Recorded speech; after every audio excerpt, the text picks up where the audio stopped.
Pang harvest ng grapes. Ayan, wewildingin natin ngayon. Lalagyan natin ng bracket. 2 years, 2 taon daw magkasunod na break yung pinaka center dito sa bracket nya, kaya problema nila lagi. Ito siya ang gagawin natin. Sabi ko, ayan, idea ko na lang, ayan, nilagay nila yan, kaso pangit ng welding dahil hindi naman talaga sila welder, kaya bumigay ito itong bumigay. Yan, bumigay. So ngayon, sabi ko, idea ko na lang ang gagana para ma-sure ko na pulido yung pagkakagawa, hindi na yan yung tinuro ko na yan, ito hindi na bibigay. Binigyan ako ng plate, kaso gusto nila weldingin ko na lang ng basta-basta. Sabi ko hindi, sabi ko idea ko na lang, ayan, para ma-sure ko na matibay yung pagkakagawa ko. Kaya pumayag naman sila na idea ko. Ngayon sabi ko sa kanila, igagaranti ako na hindi matatanggal, hindi ma-break. Nilagyan ko siya ng bevel para yung penetration ko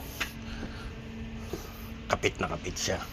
Kasi pag hindi nilagyan ng bevel at beveldingin na lang ng basta, pangit. Ayan siya, yung pang harvest yan mga kaspark. Hey, hello my friend.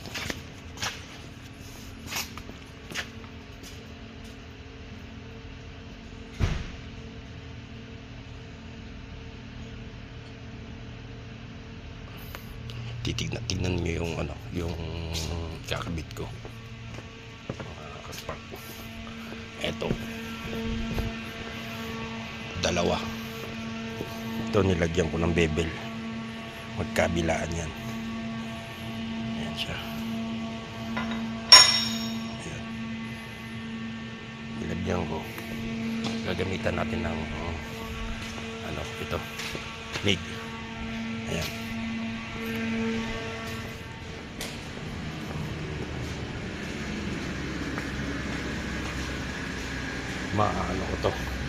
madadali ko to. Sabi, dahan-dahanin ko lang, paabutin ko hanggang tanghali. Maganda lang pagkakawilding.